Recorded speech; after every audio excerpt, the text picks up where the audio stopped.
Hello friends, ನಮ್ಮ ಲಾಯಕ್ಸ್ ಬೆಂಗಳೂರು ಅರ್ಪಿಸುವ June 18ರ ಕನ್ನಡದಲ್ಲಿ ದಿನಪತ್ರಿಕೆಗಳ ಸುದ್ದಿ ವಿಶ್ಲೇಷಣೆಗೆ ತಮಗೆಲ್ಲರಿಗೂ ಸ್ವಾಗತ. ಇಂದಿನ ಮೊದಲ article, G20 agriculture ministers meet, Russia distances from parts of outcome document, China against Ukraine mention. ಸಾಮಾನ್ಯ ಅಧ್ಯಯನ ಪತ್ರಿಕೆ 2 ಮತ್ತು 3ರ ಅಡಿಯಲ್ಲಿ ಅಗ್ರಿಕಲ್ಚರ್ ಇಂಪಾರ್ಟೆಂಟ್ ಇಂಟರ್ನ್ಯಾಷನಲ್ ಇನ್ಸ್ಟಿಟ್ಯೂಷನ್ಸ್ ಅನ್ನುವಂಥ ಪಠ್ಯಕ್ರಮದ ಅಡಿಯಲ್ಲಿ ಇದನ್ನು ಓದ್ಕೊಳ್ಬಹುದಾಗತ್ತೆ. ಭಾರತ ಈ ಬಾರಿಯ G20ಯ ಅಧ್ಯಕ್ಷೀಯ ಸ್ಥಾನವನ್ನ ಅಂದ್ರೆ ಪ್ರೆಸಿಡೆನ್ಸಿ ಶಿಪ್ ಅನ್ನ ಪಡ್ಕೊಂಡಿರ್ತಕ್ಕಂಥದ್ದು ನಮ್ಮೆಲ್ಲರಿಗೂ ತಿಳಿದೇ ಇದೆ. G20ಯ ಅಡಿಯಲ್ಲಿ ಎಜುಕೇಶನ್, ಹೆಲ್ತ್ ಗೆ ಸಂಬಂಧಪಟ್ಟಂತೆ, ಅಗ್ರಿಕಲ್ಚರ್ ಗೆ ಸಂಬಂಧಪಟ್ಟಂತೆ ಬೇರೆ ಬೇರೆ ಕ್ಷೇತ್ರಗಳು, ಡಿಜಿಟಲ್ ಪಬ್ಲಿಕ್ ಇನ್ಫ್ರಾಸ್ಟ್ರಕ್ಚರ್ ಗೆ ಸಂಬಂಧಪಟ್ಟಂತೆ ಬೇರೆ ಬೇರೆ ಮೀಟಿಂಗ್ಸ್ ಅನ್ನುವಂಥದ್ದು ಜರುಗುತ್ತೆ. ಸದ್ಯಕ್ಕೆ G20ಯ ಅಗ್ರಿಕಲ್ಚರ್ ಮಿನಿಸ್ಟರ್ಸ್ ಮೀಟ್ ಅನ್ನುವಂಥದ್ದು ಜರುಗಿರ್ತಕ್ಕಂಥದ್ದು. ಇದರ ಹಿನ್ನೆಲೆಯಲ್ಲಿ ಇದರ ಕುರಿತಂತೆ ಒಂದಷ್ಟು ಮಾಹಿತಿಯನ್ನ ತಿಳ್ಕೊಳ್ತಾ ಹೋಗೋಣ. ಇದು ಜೂನ್ 16, 17ರಲ್ಲಿ ಹೈದರಾಬಾದ್ ನಲ್ಲಿ ಜರುಗಿದಂತ 2 ಡೇ ಮೀಟಿಂಗ್ ಆಗಿತ್ತು. ಇಲ್ಲಿ ಪ್ರಧಾನಮಂತ್ರಿ ಮೋದಿ ಅವರು ಈ ಒಂದು ಮೀಟಿಂಗ್ ಅನ್ನ ಉದ್ದೇಶಿಸಿ ಮಾತನಾಡಿರ್ತಕ್ಕಂಥ ಕೆಲವು ಅಂಶಗಳೇನು ಅಂತ ಅಂದ್ರೆ, ಇವತ್ತು 2019ರ ನಂತರದಲ್ಲಿ ನಾವೇನ್ ಕಾಳ್ತಾ ಬಂದ್ವಿ, COVID-19 ಪ್ಯಾಂಡಮಿಕ್ ನಿಂದಾಗಿ ಮತ್ತು ಉಕ್ರೇನ್ ಮತ್ತು ರಷ್ಯಾದ ನಡುವಿನ ಈ ವಾರ್, ಜಿಯೋಪೊಲಿಟಿಕಲ್ ಟೆನ್ಷನ್ಸ್ ಈ ಒಂದು ರೀಜನ್ ನಲ್ಲಿ ಇರೋದ್ರಿಂದಾಗಿ ಒಟ್ಟಾರೆ ನಾವು ಗ್ಲೋಬಲ್ ಸಪ್ಲೈ ಚೈನ್ ಡಿಸ್ರಪ್ಷನ್ಸ್ ಗಳನ್ನ ಕಾಣ್ತಾ ಇದ್ದೇವೆ. ಕ್ಲೈಮೇಟ್ ಚೇಂಜ್ ಕೂಡ ಸಾಕಷ್ಟು ನೆಗೆಟಿವ್ ಇಂಪ್ಯಾಕ್ಟ್ ಅನ್ನ ಉಂಟು ಮಾಡ್ತಾ ಇದೆ. ಇದರಿಂದಾಗಿ ಇವತ್ತು ನಮ್ಮ ಫುಡ್ ಸೆಕ್ಯೂರಿಟಿ ಅನ್ನುವಂಥದ್ದು ಕೂಡ ನಮಗೆ ಧಕ್ಕೆ ಆಗ್ತಾ ಇರ್ತಕ್ಕಂಥದ್ದು, ಆಹಾರ ಭದ್ರತೆಯನ್ನ ಕಂಡುಕೊಳ್ಳುವಂಥದ್ದು ಕಷ್ಟ ಆಗ್ತಿದೆ. ಹಾಗಾಗಿ ನಾವು ನಮ್ಮ ಬೇಸಿಕ್ಸ್ಗೆ ಮರಳಬೇಕಾದಂತ ಅವಶ್ಯಕತೆ ಇದೆ. ನ್ಯಾಚುರಲ್ ಫಾರ್ಮಿಂಗ್ ನಂತ ಫಾರ್ಮಿಂಗ್ ಮೆಥಡ್ಸ್ ಗಳನ್ನ ನಾವು ಇವತ್ತು ಇನ್ಸ್ಟಾಲ್ ಮಾಡ್ಕೊಳ್ಬೇಕಾಗಿದೆ ಮತ್ತು ಒಟ್ಟಾರೆ ಒಂದು ಬೆಟರ್ ಆದಂತ ಗ್ಲೋಬಲ್ ಪ್ರಾಕ್ಟೀಸಸ್ ಗಳನ್ನ ತರಬೇಕು. ಸಸ್ಟೈನಬಲ್ ಆಗಿ ಅಗ್ರಿಕಲ್ಚರ್ ಅನ್ನುವಂಥದ್ದು ಮುಂದುವರಿಯುವಂತೆ ಮಾಡಬೇಕು. ಇದಕ್ಕೆ ಎಲ್ಲರ ಒಂದು ಕಲೆಕ್ಟಿವ್ ಆಕ್ಷನ್, ಕಲೆಕ್ಟಿವ್ ಎಫರ್ಟ್ಸ್ ಗಳ ಅವಶ್ಯಕತೆ ಇದೆ ಅನ್ನುವಂಥದ್ದನ್ನ ತಿಳಿಸ್ತಾ ಇರ್ತಕ್ಕಂಥದ್ದು. ಇವತ್ತು ನಾವು ಅಗ್ರಿಕಲ್ಚರ್ ಅಂತ ನೋಡಿದಾಗ ಜಾಗತಿಕವಾಗಿ 30% GDP ಅನ್ನುವಂಥದ್ದು ಅಗ್ರಿಕಲ್ಚರ್ ಇಂದ ಬರುತ್ತೆ. 2.5 ಬಿಲಿಯನ್ ಪೀಪಲ್ ಇದರಲ್ಲಿ ಇನ್ವಾಲ್ವ್ ಆಗಿರ್ತಕ್ಕಂಥದ್ದು. ಗ್ಲೋಬಲ್ ಸೌತಿನ 60% ಜಾಬ್ಸ್ಗಳು ಈ ಕ್ಷೇತ್ರಕ್ಕೆ ಮೀಸಲಾಗಿರ್ತಕ್ಕಂಥದ್ದು. ಹಾಗಾಗಿ ಅಗ್ರಿಕಲ್ಚರ್ ಅನ್ನುವಂಥದ್ದು ಬಹುಮುಖ್ಯ ಅನ್ನುವಂಥದ್ರ ಬಗ್ಗೆ ಇಲ್ಲಿ ಮಾತನಾಡಿರ್ತಕ್ಕಂಥದ್ದು. ಆರ್ಟಿಕಲ್ ನ ಹಿನ್ನೆಲೆಯಲ್ಲಿ ನಾವು ಮತ್ತೊಂದು ಅಂಶವನ್ನ ತಿಳ್ಕೊಳ್ಳೋದಾದ್ರೆ, 2023ನ ಅಂತಾರಾಷ್ಟ್ರೀಯ ಮಿಲ್ಲೆಟ್ ವರ್ಷ ಅಂತ ಕೂಡ ಆಚರಿಸೋದಕ್ಕೆ ನಿರ್ಧಾರ ಮಾಡಿ ಈ ರೀತಿಯ ಆಚರಣೆ ನಡೀತಾ ಇದ್ದು, ಇದಕ್ಕೆ ಯುನೈಟೆಡ್ ನೇಷನ್ ಜನರಲ್ ಅಸೆಂಬ್ಲಿಯಲ್ಲಿ ಒಂದು ರೆಸಲ್ಯೂಷನ್ ಅನ್ನ ಪಾಸ್ ಮಾಡಲಾಗಿದ್ದು 70 ನೇಷನ್ಸ್ಗಳು ಇದಕ್ಕೆ ಸಪೋರ್ಟ್ ಮಾಡಿ ಈ ಒಂದು ವರ್ಷವನ್ನ ಅಂತಾರಾಷ್ಟ್ರೀಯ ಮಿಲ್ಲೆಟ್ ವರ್ಷ ಅಂತ ಹೇಳಿ ಆಚರಿಸ್ತಾ ಇದ್ದೇವೆ. ಇದರ ಹಿನ್ನೆಲೆಯಲ್ಲಿ 2018ರಲ್ಲಿ ನಾವು ಭಾರತದಲ್ಲಿ ನ್ಯಾಷನಲ್ ಇಯರ್ ಆಫ್ ಮಿಲ್ಲೆಟ್ ಅನ್ನುವಂಥ ವರ್ಷಾಚರಣೆಯನ್ನ ಕೂಡ ಮಾಡಿದ್ವಿ ಅನ್ನುವಂಥದ್ದು ನೆನಪಿರ್ಲಿ. ಒಟ್ಟಾರೆ ಇದಿಷ್ಟು G20ಯ ಅಗ್ರಿಕಲ್ಚರ್ ಮಿನಿಸ್ಟರ್ಸ್ ಮೀಟ್ ನ ಕುರಿತಂತ ಮಾಹಿತಿ. ಹಿಂದಿನ ಆರ್ಟಿಕಲ್ ನ ಹಿನ್ನೆಲೆಯಲ್ಲಿ ನಾವು G20 ಸಂಸ್ಥೆಯ ಬಗ್ಗೆ ತಿಳ್ಕೊಳ್ಬೇಕಾಗತ್ತೆ. ಹಾಗೇನೆ G20 ಅನ್ನುವಂಥ ವಿಚಾರ ಬಂದಾಗ ಇಲ್ಲಿ ಪ್ರಧಾನಮಂತ್ರಿ ಮೋದಿ ಅವರು G20ಯ ಮೆಂಬರ್ಶಿಪ್ ಅನ್ನ ಆಫ್ರಿಕನ್ ಯೂನಿಯನ್ಗೂ ಕೂಡ ನೀಡೋದ್ರ ಬಗ್ಗೆ ಮಾತನಾಡಿದ್ದಾರೆ. ಇದರ ಹಿನ್ನೆಲೆಯಲ್ಲಿ ನಾವು G20 ಅನ್ನುವಂಥ ಇನ್ಸ್ಟಿಟ್ಯೂಷನ್ ಏನಿದೆ, ಗ್ಲೋಬಲ್ ಇನ್ಸ್ಟಿಟ್ಯೂಷನ್ ನ ಬಗ್ಗೆ ಕೂಡ ಮಾತನಾಡೋಣ. G20 1999ರಲ್ಲಿ ಫಾರ್ಮ್ ಆದಂಥದ್ದು. ಫಿನಾನ್ಷಿಯಲ್ ಕ್ರೈಸಿಸ್ ಅನ್ನುವಂಥದ್ದು ಲೇಟ್ 1990s ಅಲ್ಲಿ ಆದ ಸಂದರ್ಭದಲ್ಲಿ East Asia, South East Asia ಇದರಲ್ಲಿ ಸಾಕಷ್ಟು ಇದರಿಂದಾಗಿ ನೆಗೆಟಿವ್ ಇಂಪ್ಯಾಕ್ಟ್ಸ್ ಗಳನ್ನ ಕಾಣಬೇಕಾಗಿ ಬಂತು. ಹಾಗಾಗಿ ಒಂದು ಜಾಗತಿಕ ಮಟ್ಟದಲ್ಲಿ ಆರ್ಥಿಕ ಸ್ಥಿರತೆಯನ್ನ ಕಾಪಾಡ್ಕೊಳ್ಬೇಕಾದಂಥದ್ದು, ಅದರಲ್ಲೂ ಕೂಡ ಮಿಡ್ಲ್ ಇನ್ಕಮ್ ಕಂಟ್ರೀಸ್ ಗಳನ್ನ ಇನ್ವಾಲ್ವ್ ಮಾಡ್ಕೊಂಡು ಮಾಡಬೇಕಾದಂಥದ್ದು ಅವಶ್ಯಕತೆ ಇತ್ತು. ಹಾಗಾಗಿ G20 ಕಂಟ್ರೀಸ್ ಅನ್ನುವಂಥದ್ದು 60% ಜಾಗತಿಕ ಜನಸಂಖ್ಯೆಯನ್ನು ಒಳಗೊಂಡಂತೆ, 80% ಗ್ಲೋಬಲ್ GDPಯನ್ನ ಒಳಗೊಂಡಂತೆ ಮತ್ತು 75% ಗ್ಲೋಬಲ್ ಟ್ರೇಡ್ ಅನ್ನ ಒಳಗೊಳ್ಳುವಂತ ಒಂದು ಸಂಸ್ಥೆ ಆಗಿರ್ತಕ್ಕಂಥದ್ದು. G20ಯ ಸದಸ್ಯ ರಾಷ್ಟ್ರಗಳಲ್ಲಿ G7, G8 ನಲ್ಲಿ ಇದ್ದಂತ ಎಲ್ಲ ಸದಸ್ಯ ರಾಷ್ಟ್ರಗಳು ಬರ್ತಾರೆ. ಇದಾದ ನಂತರ ಬೇರೆ ಬೇರೆ ರಾಷ್ಟ್ರಗಳು ಅಂದ್ರೆ Turkey, EU, Argentina, Brazil, south Korea, Mexico, China, Indonesia, Saudi Arabia, Australia, India ಕೂಡ G20ಯ ಭಾಗ ಅನ್ನುವಂಥದ್ದು ಗೊತ್ತಿರಲಿ. But it is not the part of G7 ಅನ್ನುವಂಥದ್ದು. ಹಾಗೆ ಸೌತ್ ಆಫ್ರಿಕಾ, ಹೀಗೆ 20 ಸದಸ್ಯರನ್ನ ಇಲ್ಲಿ ನಾವು G20ಯಲ್ಲಿ ಕಾಣಬಹುದು. ಈಗ ಭಾರತದ ಮುಖ್ಯವಾದ ಅಂಶ ಏನು ಅಂತ ಅಂದ್ರೆ, ಭಾರತದ ಪ್ರಧಾನಮಂತ್ರಿ ಮೋದಿ ಅವರು ಪ್ರಪೋಸ್ ಮಾಡ್ತಾ ಇದ್ದಾರೆ G20ಯ ಸದಸ್ಯತ್ವವನ್ನ ಆಫ್ರಿಕನ್ ಯೂನಿಯನ್ಗೂ ಕೂಡ, ಹೇಗೆ ನಾವು ಯುರೋಪಿಯನ್ ಯೂನಿಯನ್ಗೆ ಸದಸ್ಯತ್ವವನ್ನು ನೀಡಿದ್ದೇವೆ ಹಾಗೆ ಆಫ್ರಿಕನ್ ಯೂನಿಯನ್ಗೂ ಕೂಡ ಈ ಸದಸ್ಯತ್ವವನ್ನು ನೀಡೋದ್ರ ಬಗ್ಗೆ ಇವರು ಕೇಳ್ತಾ ಇರ್ತಕ್ಕಂಥದ್ದು ಆರ್ಟಿಕಲ್ ನ ಹಿನ್ನೆಲೆಯಲ್ಲಿ ನಮಗೆ ತಿಳಿದಿರ್ಬೇಕಾಗತ್ತೆ. ಇಂಡಿಯಾ ಆಫ್ರಿಕನ್ ಯೂನಿಯನ್ ಅನ್ನುವಂಥದ್ದು ಒಂದು ಕಾಂಟಿನೆಂಟಲ್ ಬಾಡಿ ಆಗಿದ್ದು ಇದರಲ್ಲಿ 55 ಸದಸ್ಯ ರಾಷ್ಟ್ರಗಳು ಇರ್ತಕ್ಕಂಥದ್ದು. ಈ ರೀತಿಯ ಒಂದು ಗುಂಪಿಗೆ ಇವ್ರಿಗೂ ಕೂಡ G20 ಮೆಂಬರ್ಶಿಪ್ ಅನ್ನ ನೀಡಿ ಅಂತ ಹೇಳಿ ಭಾರತದ ಪ್ರಧಾನಮಂತ್ರಿ ಮೋದಿ ಅವರು ಆಫ್ರಿಕಾದ ಒಂದು ವಾಯ್ಸ್ ಅನ್ನ ಇಲ್ಲಿ ಕೇಳ್ತಾ ಇದ್ದಾರೆ. ಒಂದು ಅಂತಾರಾಷ್ಟ್ರೀಯ ಸ್ಟೇಜ್ ನಲ್ಲಿ ನಮ್ಮ ಶೇರ್ಡ್ ವರ್ಲ್ಡ್ ನಲ್ಲಿ ಇವ್ರಿಗೂ ಕೂಡ ಭಾಗ ಇರಬೇಕು ಅನ್ನುವಂಥದ್ದು ಭಾರತದ ಒಂದು ಮುಖ್ಯ ನಿಲುವಾಗಿರ್ತಕ್ಕಂಥದ್ದು. ಮುಂದಿನ ಆರ್ಟಿಕಲ್, ಸಾಮಾನ್ಯ ಅಧ್ಯಯನ ಪತ್ರಿಕೆ 2ರ ಅಡಿಯಲ್ಲಿ ಎಜುಕೇಶನ್, ಪತ್ರಿಕೆ 3ರ ಅಡಿಯಲ್ಲಿ ಸೈನ್ಸ್ ಅಂಡ್ ಟೆಕ್ನಾಲಜಿ ಅಡಿಯಲ್ಲಿ ಓದ್ಕೊಳ್ಬಹುದಾದಂತ ಒಂದು article. Digital eye deters proxy attendance ಅನ್ನುವಂಥದ್ದು. ಮೇಘಾಲಯದಲ್ಲಿ ಒಂದು ಪೈಲಟ್ ಪ್ರಾಜೆಕ್ಟ್ ನ ರೂಪದಲ್ಲಿ ಈಸ್ಟ್ ಜೈಂತಿಯಾ ಹಿಲ್ ಡಿಸ್ಟ್ರಿಕ್ಟ್ ನಲ್ಲಿ ಟೀಚರ್ಸ್ಗಳ ಅಟೆಂಡೆನ್ಸ್ ಅನ್ನ ಮಾನಿಟರ್ ಮಾಡುವಂತ ಒಂದು ಆಪ್ ಅನ್ನ ಇಂಟ್ರೊಡ್ಯೂಸ್ ಮಾಡಿದ್ದಾರೆ. ಟ್ಯಾಮ್ಸ್ ಅಂತ ಹೇಳಿ. ಟ್ಯಾಮ್ಸ್ ಅಂತ ಅಂದ್ರೆ ಟೀಚರ್ಸ್ ಅಟೆಂಡೆನ್ಸ್ ಮಾನಿಟರಿಂಗ್ ಸಿಸ್ಟಮ್ ಅಂತ ಹೇಳಿ. ಇಲ್ಲಿ ಟೀಚರ್ಸ್ಗಳು ಶಾಲೆಗೆ ಬಂದ ನಂತರ ಅಲಾಂಗ್ ವಿತ್ ದ ಕಿಡ್ಸ್ ಅಥವಾ ಅಲಾಂಗ್ ವಿತ್ ದ ಸ್ಕೂಲ್ ಅವರು ಒಂದು ಸೆಲ್ಫಿಯನ್ನ ತೆಗೆದು ಈ ಆಪ್ ನಲ್ಲಿ ಅಪ್ಲೋಡ್ ಮಾಡಬೇಕಾಗತ್ತೆ. ಗವರ್ನಮೆಂಟ್ ಅಪಾಯಿಂಟೆಡ್ ಟೀಚರ್ಸ್ಗಳು ಇಲ್ಲಿ ವಾಪಸ್ಸು ಶಾಲೆಗೆ ಬಂದು ಮಕ್ಕಳಿಗೆ ಶಿಕ್ಷಣವನ್ನ ಬೋಧಿಸ್ಲಿ ಅನ್ನುವ ಉದ್ದೇಶಕ್ಕೆ ಈ ಒಂದು ಟ್ಯಾಮ್ಸ್ ಅನ್ನ ಇಂಟ್ರೊಡ್ಯೂಸ್ ಮಾಡಲಾಗಿರ್ತಕ್ಕಂಥದ್ದು. ಇಲ್ಲಿ ಈ ಮೇಘಾಲಯದ ಈ ಈಸ್ಟ್ ಜೈಂತಿಯಾ ಹಿಲ್ಸ್ ನಲ್ಲಿ ಇರ್ತಕ್ಕಂಥ ವಿದ್ಯಾರ್ಥಿಗಳಿಗೆ ಇದುವರೆಗೂ ಕೂಡ ಬೇರೆ ಶಿಕ್ಷಕರು ಅಂದ್ರೆ ಸರ್ಕಾರದಿಂದ ಯಾರು ನೇಮಕವಾಗಿರ್ತಾರೋ ಆ ಶಿಕ್ಷಕರು ಅವರು ತಮ್ಮದೇ ಆದಂತ ಕಾರ್ಯಗಳನ್ನ ಮಾಡ್ಕೊಳ್ತಾ ಅಥವಾ ಮತ್ತೊಂದು ಬಿಸ್ನೆಸ್ ಅನ್ನ ಮಾಡ್ತಾ ಅಥವಾ ಸುಮ್ಮನೆ ಮನೆಯಲ್ಲಿ ಕೂತು ಅವ್ರಿಗೆ ಸಿಗುವಂತ ಸಂಬಳದ ಒಂದಷ್ಟು ಕಡಿಮೆ ಭಾಗವನ್ನ ಯಾರಿಗೋ ಇನ್ನೊಬ್ಬರಿಗೆ ಕೊಟ್ಟು ಅವರನ್ನ ನೇಮಕ ಮಾಡಿ ಅವರಿಂದ ಇಷ್ಟು ದಿನ ಪಾಠ ಮಾಡಿಸ್ತಾ ಇದ್ರು ಈ ಶಾಲೆಗಳಲ್ಲಿ. ಹಾಗಾಗಿ ಈ ಮಕ್ಕಳಿಗೆ ಕ್ವಾಲಿಟಿ ಎಜುಕೇಶನ್ ಅನ್ನುವಂಥದ್ದು ದೊರೀತಾ ಇರಲಿಲ್ಲ. ಇದರಿಂದಾಗಿ ಸಾಕಷ್ಟು ಬೇಸತ್ತಂತ ವಿದ್ಯಾರ್ಥಿಗಳು ಅಥವಾ ಪೋಷಕರು ಈಗ ಈ ಕಂಪ್ಲೇಂಟ್ ಒಂದನ್ನ ಫೈಲ್ ಮಾಡಿದ್ರು ಆ ಒಂದು ಶಾಲೆಯ ಬಳಿ. ಇದರಿಂದಾಗಿ ಈಗ ಸರ್ಕಾರ ಅನ್ನುವಂಥದ್ದು ಹೊಸದಾದಂತ ಒಂದು ಇನಿಷಿಯೇಟಿವ್ ಅನ್ನ ಅಲ್ಲಿ ತಂದಿದೆ. ಟೀಚರ್ಸ್ ಅಟೆಂಡೆನ್ಸ್ ಮಾನಿಟರಿಂಗ್ ಸಿಸ್ಟಮ್ ಅಂತ ಹೇಳಿ ಇಲ್ಲಿ ಈ ಒಂದು ಡಿಜಿಟಲ್ ಐ ಅನ್ನುವಂಥದ್ದು ಈ ಪ್ರಾಕ್ಸಿ ಅಟೆಂಡೆನ್ಸ್ ಅನ್ನ ಡಿಟರ್ ಮಾಡ್ತಾ ಇದೆ ಅನ್ನುವಂಥದ್ದನ್ನ ಆರ್ಟಿಕಲ್ ನಮಗೆ ತಿಳಿಸ್ತಾ ಇರ್ತಕ್ಕಂಥದ್ದು. ಈ ಟೀಚರ್ಸ್ ಅಟೆಂಡೆನ್ಸ್ ಮಾನಿಟರಿಂಗ್ ಸಿಸ್ಟಮ್ ನ ಮುಖಾಂತರವಾಗಿ ಈಗ ಶಾಲೆಗೆ ವಾಪಸ್ಸು ಈ ಶಿಕ್ಷಕರು ಬರ್ತಾ ಇದ್ದಾರೆ. ಅಂದ್ರೆ ಯಾರು ಅಪಾಯಿಂಟ್ ಆಗಿದ್ರೋ ಅಂತ ಶಿಕ್ಷಕರು ಬರ್ತಾ ಇದ್ದಾರೆ. ಇದನ್ನ ಜೂನ್ 2ರಂದು ಈ ಆಪ್ ಅನ್ನ ಲಾಂಚ್ ಮಾಡಲಾಯಿತು. ಶಿಕ್ಷಕರು ಸೆಲ್ಫಿ ತೆಗೆದು ಈ ಆಪ್ ನಲ್ಲಿ ಅಪ್ಲೋಡ್ ಮಾಡಬೇಕಾಗತ್ತೆ. ಇದರಿಂದಾಗಿ ಇವತ್ತು ಈ ಡಿಜಿಟಲ್ ಐ ಕೀಪಿಂಗ್ ಅನ್ನುವಂಥದ್ದು ವಿದ್ಯಾರ್ಥಿಗಳನ್ನ ಅಟೆಂಡೆನ್ಸ್ ಹೆಚ್ಚು ಆಗುವಂತೆ ಮಾಡಿದೆ. ಅಂದ್ರೆ ಶಾಲೆಗೆ ಹೆಚ್ಚು ವಿದ್ಯಾರ್ಥಿಗಳು ಇವತ್ತು ಆಸಕ್ತಿಯಿಂದ ಬರುವಂತೆ ಮಾಡಿದ್ದಾರೆ. ಯಾಕೆ ಅಂತಂದ್ರೆ ಕ್ವಾಲಿಟಿ ಎಜುಕೇಶನ್ ಅನ್ನ ನೀಡಬಹುದಾದಂತ ಶಿಕ್ಷಕರು ಏನು ಸರ್ಕಾರ ಅಪಾಯಿಂಟ್ ಮಾಡಿತ್ತು ಅವರು ಇವತ್ತು ಶಾಲೆಗೆ ವಾಪಸ್ ಆಗ್ತಾ ಇದ್ದಾರೆ. ಈ ಹಿನ್ನೆಲೆಯಲ್ಲಿ ಇಲ್ಲಿ ನಾವು ಏನ್ ಅಂಶವನ್ನ ತಗೊಳ್ಬಹುದು ಅಂತ ಅಂದ್ರೆ ಈ ಒಂದು ಟೀಚರ್ಸ್ ಅಟೆಂಡೆನ್ಸ್ ಮಾನಿಟರಿಂಗ್ ಸಿಸ್ಟಮ್ ಅನ್ನುವಂತ ಒಂದು ಆಪ್ ಅನ್ನ ಮೇಘಾಲಯದಲ್ಲಿ ಇಂಟ್ರೊಡ್ಯೂಸ್ ಮಾಡಿರೋದ್ರಿಂದ ಶಿಕ್ಷಕರನ್ನ ವಾಪಸ್ಸು ಅಲ್ಲಿ ಯಾರು ಅಪಾಯಿಂಟ್ ಆಗಿದ್ರು ಅಂತ ಶಿಕ್ಷಕರನ್ನ ತಂದು ಗುಣಮಟ್ಟದ ಶಿಕ್ಷಣವನ್ನ ನೀಡೋದಕ್ಕೆ ಸಾಧ್ಯ ಆಗ್ತಿದೆ ಅನ್ನುವಂಥದ್ದನ್ನ ನಮ್ಗೆ ತಿಳಿದಿರ್ಬೇಕು. ಎಜುಕೇಶನ್ ರಿಲೇಟೆಡ್ ಎನಿ ಇಶ್ಯೂಸ್ ಆಗ್ತಿದೆ ಅಂತ ಅಂದಾಗ ಯಾವ ರೀತಿಯಾಗಿ ಸೈನ್ಸ್ ಅನ್ನುವಂಥದ್ದು ಅದಕ್ಕೆ ಸೊಲ್ಯೂಷನ್ ಅನ್ನ ನೀಡ್ತಾ ಇದೆ ಅನ್ನುವಂಥದ್ದ ನಾವು ಮೇನ್ಸ್ ಉತ್ತರಗಳನ್ನ ಬರೆಯುವಾಗ ಈ ರೀತಿಯ ಉದಾಹರಣೆಗಳನ್ನ ನೀಡಬಹುದಾಗತ್ತೆ. ಮುಂದಿನ article increasing light pollution has long term implications ಅನ್ನುವಂಥದ್ದು. ಯಾವ ರೀತಿಯಾಗಿ ಇಲ್ಲಿ ನಾವು ಬೆಳಕಿನ ಮಾಲಿನ್ಯವನ್ನ ಕೂಡ ಕಾಣಬಹುದಾಗಿದೆ. ನಗರ ಪ್ರದೇಶಗಳಲ್ಲಿ ಬೆಂಗಳೂರಿನಂತ ನಗರಗಳಲ್ಲಿ ಕೂಡ ನಾವು ನೋಡಿದ್ರೆ ಯಾವತ್ತೂ ಕೂಡ ಈ ನಗರ ಅನ್ನುವಂಥದ್ದು ಕಂಪ್ಲೀಟ್ ಆಗಿ ಮಲಗೋದೇ ಇಲ್ವಾ ಅಂತ ಅನ್ಸುತ್ತೆ. ಅಂದ್ರೆ ಯಾಕೆಂದ್ರೆ at any point of time ಒಬ್ಬರಿಂದ ಒಬ್ರು ಕೆಲಸಗಳನ್ನ ಮಾಡ್ತಾನೆ ಇರ್ತಾರೆ, ಎಚ್ಚೆತ್ತೇ ಇರುತ್ತೆ ಈ ಸಿಟಿ ಅನ್ನುವಂಥದ್ದು. ವೆರಾಸ್ ನಾವು ವಿಲೇಜ್ಗೆ ಹೋದ್ರೆ ಅಥವಾ ಹಳ್ಳಿಗಳಲ್ಲಿ ಈ ರೀತಿಯ ವಾತಾವರಣವನ್ನ ಕಾಣೋದಿಲ್ಲ.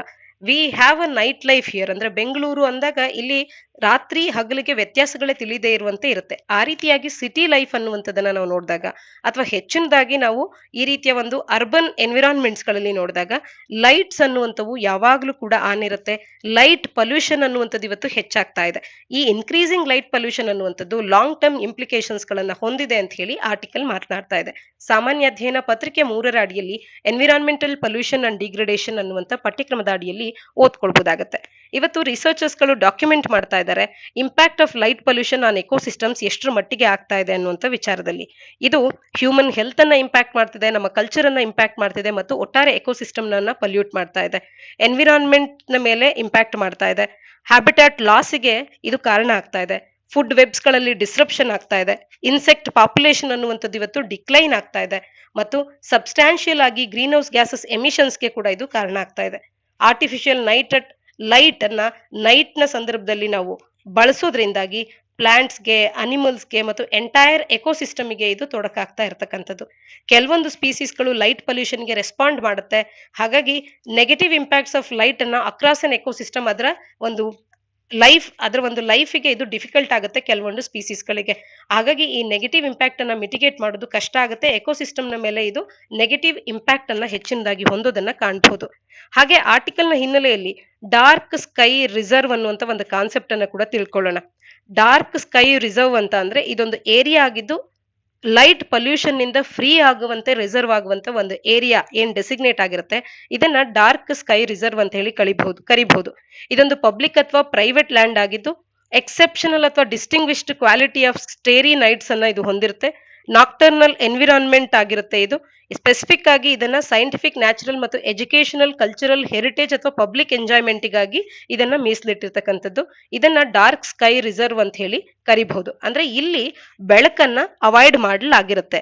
ಯಾತಕ್ಕೆ ಅಂದ್ರೆ ಈ ಬೇರೆ ಬೇರೆ ರಿಸರ್ವ್, ಈ ಬೇರೆ ಬೇರೆ ವಿಚಾರಗಳು, either it might be educational, cultural, natural ಅಥವಾ ಸೈಂಟಿಫಿಕ್ ಅಥವಾ ಹೆರಿಟೇಜ್ ಅಥವಾ ಪಬ್ಲಿಕ್ ಎಂಜಾಯ್ಮೆಂಟ್ಗಾಗಿ ಈ ಒಂದು ಡಾರ್ಕ್ ಸ್ಕೈಯನ್ನ ಬಳಸಬಹುದಾದಂತದನ್ನ ಕಾಣಬಹುದು. ಒಟ್ಟಾರೆ ನಾವಿಲ್ಲಿ ಏನ್ ತಿಳ್ಕೊಳ್ಬೇಕು ಅಂತ ಅಂದ್ರೆ, ಎಕ್ಸೆಸಿವ್ ಆಗಿ ಲೈಟ್ ಅನ್ನ ಬಳಸುವಂತದ್ದಾಗಬಹುದು, ಈ ರೀತಿ ಬೆಳಕು ಹೆಚ್ಚಿನದಾಗಿ ಬರುವಂತದ್ದು ಈ ಎಲ್ಲ ನೆಗೆಟಿವ್ ಇಂಪ್ಯಾಕ್ಟ್ಸ್ ಗಳನ್ನ, ಫುಡ್ ವೆಬ್ ಅನ್ನ ಡಿಸ್ಟರ್ಬ್ ಮಾಡುವಂತದ್ದು, ಗ್ರೀನ್ ಹೌಸ್ ಗ್ಯಾಸ್ ಎಮಿಷನ್ ಹೆಚ್ಚಾಗೋದಕ್ಕೆ ಕಾರಣ ಆಗುತ್ತೆ. ಕೆಲವೊಂದು ಪ್ರಾಣಿ ಪಕ್ಷಿಗಳ ಒಂದು ಲೈಫ್ಗೆ ಕೂಡ ಇದು ನೆಗೆಟಿವ್ ಆದಂತ ಇಂಪ್ಯಾಕ್ಟ್ ಅನ್ನ ಉಂಟು ಮಾಡುತ್ತೆ ಅನ್ನುವಂಥದ್ದು ಗೊತ್ತಿರ್ಲಿ. ಎಕ್ಸೆಸಿವ್ ಆಗಿ ಲೈಟ್ ಪೊಲ್ಯೂಷನ್ ಆಗೋದ್ರಿಂದಾಗಿ, ಲೈಟ್ ಪೊಲ್ಯೂಷನ್ ಅನ್ನುವಂಥದ್ದು ಒಂದು ಎಕ್ಸೆಸಿವ್, ಮಿಸ್ಡೈರೆಕ್ಟೆಡ್ ಅಥವಾ ಅಬ್ಸ್ಟ್ರಕ್ಟಿವ್ ಆರ್ಟಿಫಿಷಿಯಲ್ ಲೈಟ್ ಅನ್ನ ನಾವು ಬಳಸುವಂತದನ್ನ ಲೈಟ್ ಪೊಲ್ಯೂಷನ್ ಅಂತ ಹೇಳಿ ಕರಿಬಹುದು. ಇದರಿಂದಾಗಿ ಈ ಎಲ್ಲ ನೆಗೆಟಿವ್ ಇಂಪ್ಯಾಕ್ಟ್ಸ್ ಗಳನ್ನ ನಾವು ಕಾಣ್ಬೇಕಾಗಿ ಬರುತ್ತೆ. ಮುಂದಿನ article, monkeypox outbreaks in Asia Pacific region ಅನ್ನುವಂಥದ್ದು. ಸಾಮಾನ್ಯ ಅಧ್ಯಯನ ಪತ್ರಿಕೆ 2ರ ಅಡಿಯಲ್ಲಿ ಹೆಲ್ತ್ ಅನ್ನುವಂಥ ಪಠ್ಯಕ್ರಮದ ಅಡಿಯಲ್ಲಿ ಓದ್ಕೊಳ್ಬಹುದು. ಮಂಕಿ ಪಾಕ್ಸ್ ಅನ್ನುವಂಥದ್ದು ಇವತ್ತು ಏಷ್ಯಾ ಪೆಸಿಫಿಕ್ ರೀಜನ್ ಅಲ್ಲಿ ಔಟ್ ಬ್ರೇಕ್ ಕಾಣ್ತಾ ಇದೆ ಅನ್ನುವಂಥದ್ದನ್ನ ಆರ್ಟಿಕಲ್ ನಮಗೆ ತಿಳಿಸ್ತಾ ಇದೆ.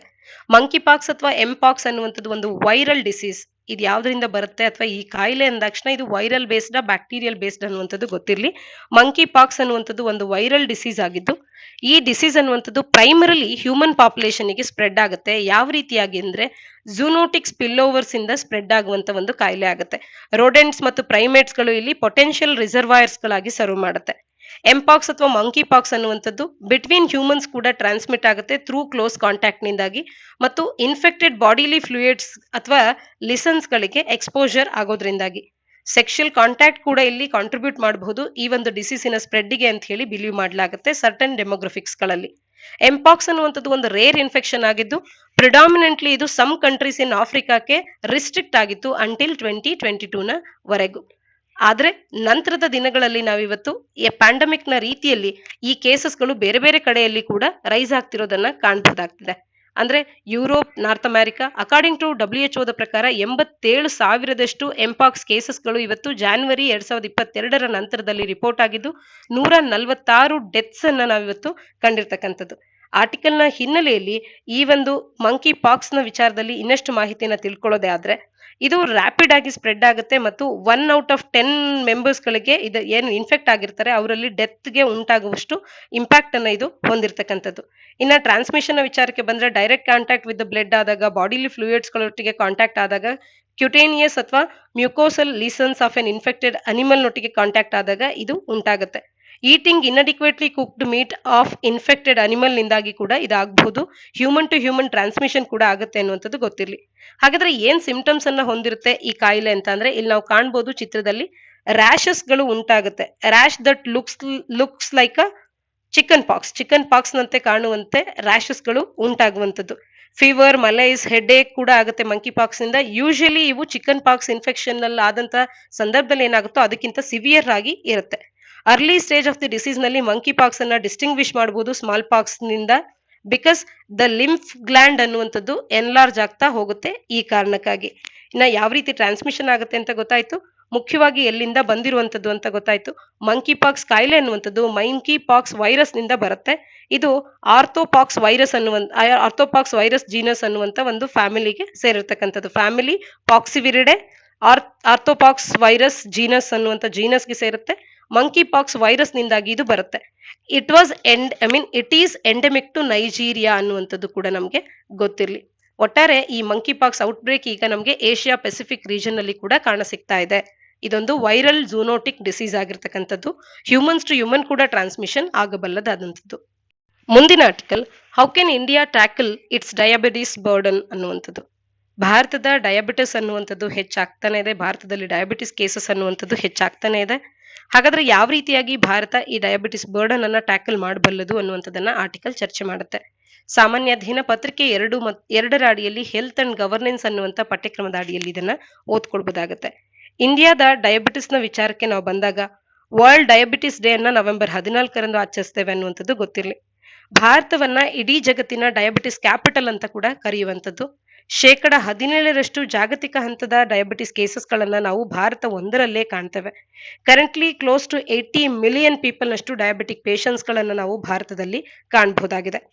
135 ಮಿಲಿಯನ್ ಅಷ್ಟು ಆಗಬಹುದು 2045 ವೇಳೆಗೆ ಅಂತ ಕೂಡ ಇಲ್ಲಿ ಎಕ್ಸ್ಪೆಕ್ಟೇಷನ್ ಇರ್ತಕ್ಕಂಥದ್ದು. ವರ್ಲ್ಡ್ ಡಯಾಬಿಟಿಸ್ ಡೇ ನವೆಂಬರ್ 14 ಅನ್ನುವಂಥದ್ದು ನಮಗೆ ಗೊತ್ತಿರಲಿ. ಡಯಾಬಿಟಿಸ್ ಅಂತ ಅಂದ್ರೆ ಕ್ರೋನಿಕ್ ಹೆಲ್ತ್ ಕಂಡೀಷನ್ ಆಗಿದ್ದು ಹೇಗೆ ನಮ್ಮ ಬಾಡಿ ಅನ್ನುವಂಥದ್ದು ಫುಡ್ ಅನ್ನ ಎನರ್ಜಿಯಾಗಿ ಕನ್ವರ್ಟ್ ಮಾಡುತ್ತೋ ಅದನ್ನ ಅಫೆಕ್ಟ್ ಮಾಡುತ್ತೆ ಈ ಒಂದು ಕಂಡೀಷನ್ ಅನ್ನುವಂಥದ್ದು. Diabetes is a metabolic disorder in which the body has high sugar levels for prolonged periods of time. ಇದರಿಂದಾಗಿ ಲ್ಯಾಕ್ ಆಫ್ ಇನ್ಸುಲಿನ್ ಅನ್ನುವಂಥದ್ದು ಡಯಾಬಿಟಿಕ್ಗೆ ಕಾರಣ ಆಗುತ್ತೆ. ಟೈಪ್ 1 ಟೈಪ್ 2 ಅಂತ ಹೇಳಿ ವ್ಯತ್ಯಾಸಗಳನ್ನ ಕೂಡ ಈ ಡಯಾಬಿಟಿಕ್ಸ್ ನಲ್ಲಿ ನಾವು ಕಾಣಬಹುದು. ಇನ್ಸುಲಿನ್ ಅಂದ್ರೆ ಏನು ಅಂದ್ರೆ ಇದು ಪ್ಯಾಂಕ್ರಿಯಾಸ್ ಪ್ರೊಡ್ಯೂಸ್ ಮಾಡುವಂತ ಒಂದು ಹಾರ್ಮೋನ್ ಆಗಿರುತ್ತೆ. ಇನ್ಸುಲಿನ್ ಅನ್ನುವಂಥದ್ದು ನಮ್ಮ ಬಾಡಿಯಲ್ಲಿನ ನಮ್ಮ ಸೆಲ್ಸ್ ಗಳಲ್ಲಿ ಶುಗರ್ ಲೆವೆಲ್ ಅನ್ನ ಮೂವ್ಮೆಂಟ್ ಅನ್ನ ಮೇಂಟೈನ್ ಮಾಡುತ್ತೆ. ಇನ್ನು ಎಷ್ಟರ ಮಟ್ಟಿಗೆ ಭಾರತದಲ್ಲಿ ಇದೆ ಅಂತ ಅಂದ್ರೆ ಆಲ್ಮೋಸ್ಟ್ 77 ಮಿಲಿಯನ್ ಅಷ್ಟು ಮಂದಿಗೆ ಭಾರತದಲ್ಲಿ ನಾವು ಡಯಾಬಿಟಿಸ್ ಅನ್ನ ಕಾಣಬಹುದು. ಯಂಗರ್ ಪಾಪ್ಯುಲೇಷನ್ ಅಲ್ಲಿ ಇದು ರ್ಯಾಪಿಡ್ ಆಗಿ ಇನ್ಕ್ರೀಸ್ ಆಗ್ತಾ ಇದೆ. ಅಕಾರ್ಡಿಂಗ್ ಟು ICMR ನ ಪ್ರಕಾರ ಚಿಲ್ಡ್ರನ್ ಕೂಡ ಹೆಚ್ಚು ಇಂಪ್ಯಾಕ್ಟ್ ಗೆ ಒಳಗಾಗ್ತಿದ್ದಾರೆ. ಎಸ್ಟಿಮೇಷನ್ ಎಷ್ಟು ಪ್ರೊಜೆಕ್ಷನ್ ಇದೆ ಅಂದ್ರೆ 2030 ವೇಳೆಗೆ 98 ಮಿಲಿಯನ್ ಕೂಡ ಆಗಬಹುದು ಅಂತ ಹೇಳಿ. ಇದರಿಂದಾಗಿ ಹೆಚ್ಚು ಇಂಪ್ಯಾಕ್ಟ್ ಅನ್ನುವಂಥದ್ದು ಇಲ್ಲಿ ಉಂಟಾಗ್ತದೆ. ಹಾಗಾದ್ರೆ ಯಾಕೆ ಇಂಡಿಯನ್ಸ್ ಹೆಚ್ಚು ಪ್ರೋನ್ ಆಗ್ತಿದ್ದಾರೆ ಡಯಾಬಿಟಿಸ್ಗೆ ಅಂತ ಅಂದ್ರೆ ಲೈಫ್ ಸ್ಟೈಲ್ ಚೇಂಜಸ್ ಗಳು ಅನ್ನುವಂಥದ್ದು ಇವತ್ತು ಭಾರತೀಯರಲ್ಲಿ ಕಾಣಸಿಕ್ಕಿದೆ. Ethnically they are very more prone ಆಗ್ತಾ ಇದ್ದಾರೆ ಡಯಾಬಿಟಿಸ್ಗೆ. ಬಿಕಾಸ್ ಕಾಕಾಸಿಯನ್ಸ್ಗೆ ಕಂಪೇರ್ ಮಾಡಿದ್ರೆ ದ ಪ್ರಿಸೈಸ್ ಮೆಕ್ಯಾನಿಸಮ್ ಅನ್ನುವಂಥದ್ದು ಇವತ್ತು ನಮ್ಗೆ ಗೊತ್ತಿಲ್ಲ ಅಂದ್ರೂ ಕೂಡ ಇಂಡಿಯನ್ಸ್ ಅಲ್ಲಿ greater degree of insulin resistance ಇರೋದ್ರಿಂದಾಗಿ ನಮ್ಮ ಸೆಲ್ಸ್ಗಳು ಹಾರ್ಮೋನ್ ಇನ್ಸುಲಿನ್ಗೆ ಸರಿಯಾಗಿ ರೆಸ್ಪಾಂಡ್ ಮಾಡೋದಿಲ್ಲ ವೆನ್ ಕಂಪೇರ್ ಟು ಯುರೋಪಿಯನ್ಸ್. ನಮ್ಮ ಬ್ಲಡ್ ಇನ್ಸುಲಿನ್ ಲೆವೆಲ್ಸ್ ಅನ್ನುವಂಥದ್ದು they tend to rise higher and more persistently when we eat carbohydrates. ಇದು ಇನ್ನಷ್ಟು ಹೆಚ್ಚಾಗುತ್ತೆ.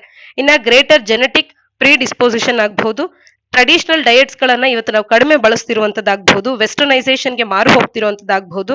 ಮತ್ತು ನಮ್ಮ ದಿನದ ಕೆಲಸಗಳನ್ನ ಮೆಕನೈಸ್ ಮಾಡ್ಕೊಳ್ತಿರುವಂತದ್ದಾಗಬಹುದು. ಹೈ ಕ್ಯಾಲರಿ ಫುಡ್ ಇಂಟೇಕ್ ಆಗಬಹುದು. ರ್ಯಾಪಿಡ್ ಅರ್ಬನೈಸೇಷನ್ ಮತ್ತು ರೂರಲ್ ಅರ್ಬನ್ ಮೈಗ್ರೇಷನ್ ಇವೆಲ್ಲವೂ ಇದಕ್ಕೆ ಕಾರಣ ಆಗ್ತದೆ. ಹಾಗಾದ್ರೆ ಯಾವ ರೀತಿಯಾಗಿ ನಾವು ಡಯಾಬಿಟಿಸ್ ಅನ್ನ ಮ್ಯಾನೇಜ್ ಮಾಡಬಹುದು ಅಂದ್ರೆ ಅಗ್ರೆಸಿವ್ ಆಗಿ ಸ್ಕ್ರೀನಿಂಗ್ ಪ್ರೊಸೀಜರ್ಸ್ ಗಳನ್ನ ತರೋ ಮುಖಾಂತರವಾಗಿ ಪಾಲಿಸಿಸ್ಟಿಕ್ ಓವರಿನ್ ಸಿಂಡ್ರೋಮ್ PCOS ಅನ್ನುವಂಥದ್ದು ಕೂಡ ವುಮೆನ್ ನಲ್ಲಿ ಯಂಗ್ ವುಮೆನ್ ನಲ್ಲಿ ಹೆಚ್ಚಿನದಾಗಿ ಕಾಣಿಸ್ಕೊಳ್ತಾ ಇದೆ. ಇವೆಲ್ಲವುಗಳನ್ನ ನಾವು ಟೆಸ್ಟ್ ಮಾಡಬೇಕಾಗುತ್ತೆ. ಆದಷ್ಟು ಶೀಘ್ರದಲ್ಲಿ ಅವರಿಗೆ ಸ್ಕ್ರೀನಿಂಗ್ ಗೆ ಒಳಪಡಿಸುವಂತೆ ಮಾಡಬೇಕು. ಟೈಮ್ಲಿ ಡಯಾಗ್ನೋಸಿಸ್ ಮತ್ತು ರೈಟ್ ಮ್ಯಾನೇಜ್ಮೆಂಟ್ ಅನ್ನ ನಾವು ನೀಡುವಂಥದ್ದು ಮೆಡಿಕಲ್ ಎಕ್ಸ್ಪರ್ಟ್ಸ್ ಗಳು ಈ ಕಾರ್ಯವನ್ನ ಮಾಡಬೇಕಾಗಿದೆ.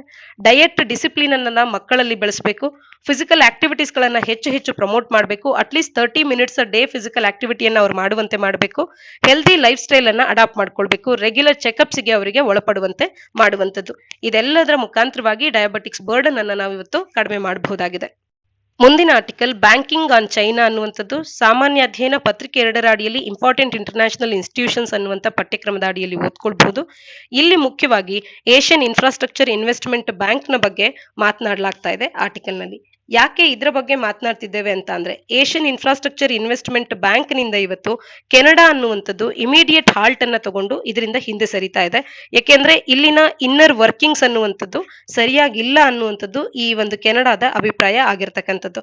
ಇದರ ಹಿನ್ನೆಲೆಯಲ್ಲಿ ನಾವು ಏಷ್ಯನ್ ಇನ್ಫ್ರಾಸ್ಟ್ರಕ್ಚರ್ ಇನ್ವೆಸ್ಟ್ಮೆಂಟ್ ಬ್ಯಾಂಕ್ ನ ಬಗ್ಗೆ ತಿಳ್ಕೊಳ್ಳೋದೇ ಆದ್ರೆ ಈ ಒಂದು ಸಂಸ್ಥೆ ಅನ್ನುವಂಥದ್ದು ಡಿಸೆಂಬರ್ 2015ರಲ್ಲಿ ಎಸ್ಟಾಬ್ಲಿಷ್ ಆಗಿದೆ ಮತ್ತು 57 ಫೌಂಡಿಂಗ್ ಮೆಂಬರ್ಸ್ ಗಳನ್ನ ಇದು ಒಳಗೊಂಡಿತ್ತು. ಇದರ ಕೇಂದ್ರ ಕಚೇರಿ ಎಲ್ಲಿದೆ ಅನ್ನುವಂಥದ್ದನ್ನ ತಪ್ಪದೆ ನೀವು ಕಮೆಂಟ್ ಸೆಕ್ಷನ್ ಅಲ್ಲಿ ಕಮೆಂಟ್ ಮಾಡಿ ತಿಳಿಸಿ. ಇದರ ಆಬ್ಜೆಕ್ಟಿವ್ಸ್ ಅಂತ ಅಂದ್ರೆ ಸಸ್ಟೈನಬಲ್ ಎಕನಾಮಿಕ್ ಡೆವಲಪ್ಮೆಂಟ್ ಅನ್ನ ಫೋಸ್ಟರ್ ಮಾಡೋದು, ರೀಜನಲ್ ಕೋಆಪರೇಷನ್ ಮತ್ತು ಪಾರ್ಟ್ನರ್ಶಿಪ್ ಅನ್ನ ಪ್ರಮೋಟ್ ಮಾಡುವಂತದ್ದು ಮತ್ತು ಇಲ್ಲಿ ಡೆವಲಪ್ಮೆಂಟಿನ ಉದ್ದೇಶಕ್ಕಾಗಿ ಲೋನ್ಸ್ ಗಳನ್ನ ಕೂಡ ಸದಸ್ಯರಿಗೆ ನೀಡಲಾಗುತ್ತೆ. 2016ರಲ್ಲಿ ಇದು 57 ಸದಸ್ಯ ರಾಷ್ಟ್ರಗಳಿಂದ ಪ್ರಾರಂಭ ಆಗಿದ್ದಂಥದ್ದು ಇವತ್ತು 100ಕ್ಕೂ ಹೆಚ್ಚು ಸದಸ್ಯರನ್ನ ಹೊಂದಿದೆ. ಚೈನಾ ಅನ್ನುವಂಥದ್ದು 27 ಬಿಲಿಯನ್ ನಷ್ಟು ಕಾಂಟ್ರಿಬ್ಯೂಷನ್ ಅನ್ನ ಇದಕ್ಕೆ ಮಾಡುವಂಥದ್ದು. ಭಾರತವು ಕೂಡ ಈ ಬ್ಯಾಂಕಿನ ಸೆಕೆಂಡ್ ಲಾರ್ಜೆಸ್ಟ್ ಶೇರ್ ಹೋಲ್ಡರ್ ಆಗಿದ್ದು 7.6% ವೋಟಿಂಗ್ ಪವರ್ ಅನ್ನ ಭಾರತ ಹೊಂದಿದೆ. $8 ಬಿಲಿಯನ್ ಗಳಷ್ಟು ಕಮಿಟ್ಮೆಂಟ್ ಅನ್ನ ಭಾರತ ಇಲ್ಲಿ ನೀಡ್ತಾ ಇರ್ತಕ್ಕಂಥದ್ದು. ಚೈನಾ ಇಂಡಿಯಾವನ್ನ ಹೊರತುಪಡಿಸಿ ರಷ್ಯಾ ಇಲ್ಲಿ ಥರ್ಡ್ ಲಾರ್ಜೆಸ್ಟ್ ವೋಟಿಂಗ್ ಪವರ್ 5.97% ನಷ್ಟು, ನಂತರ Germany, south Korea, Australia, France, Indonesia ಮತ್ತು UK ಈ ಪವರ್ ಅನ್ನ ಹೊಂದಿದೆ. ಒಟ್ಟಾರೆ ಇಲ್ಲಿನ ಒಂದು ಕಾರ್ಯಗಳು ಇನ್ನರ್ ವರ್ಕಿಂಗ್ ಸರಿ ಇಲ್ಲ ಅನ್ನುವಂತ ಕಾರಣಕ್ಕೆ ಕೆನಡಾ ಈಗ ಇಮಿಡಿಯೇಟ್ ಆಗಿ ಹಾಲ್ಟ್ ಮಾಡಿರುವಂತದ್ದು. ಕೆನಡಾದ ಡಿಸಿಷನ್ ಏನಿದೆ ಇಮಿಡಿಯೇಟ್ ಆಗಿ ಇದರನ್ನ ಇನ್ವಾಲ್ವ್ಮೆಂಟ್ ಅನ್ನ ಹಾಲ್ಟ್ ಮಾಡಿರ್ತಕ್ಕಂಥದ್ರ ಹಿನ್ನೆಲೆಯಲ್ಲಿ ಈಗ ಇದು ಸುದ್ದಿಯಲ್ಲಿ ಇರ್ತಕ್ಕಂಥದ್ದು. ಹಾಗಾದ್ರೆ AIIB ಯ ಕೇಂದ್ರ ಕಚೇರಿ ಎಲ್ಲಿದೆ ಅನ್ನುವಂಥದ್ದನ್ನ ತಪ್ಪದೆ ಕಮೆಂಟ್ ಸೆಕ್ಷನ್ ಅಲ್ಲಿ ಕಮೆಂಟ್ ಮಾಡಿ ತಿಳಿಸಿ. ಇದಿಷ್ಟು ಇಂದಿನ ಸುದ್ದಿ ವಿಶ್ಲೇಷಣೆಯಾಗಿದೆ. ನಾಳಿನ ಸುದ್ದಿ ವಿಶ್ಲೇಷಣೆಯೊಂದಿಗೆ ಮತ್ತೆ ಸಿಗೋಣ. ಧನ್ಯವಾದ.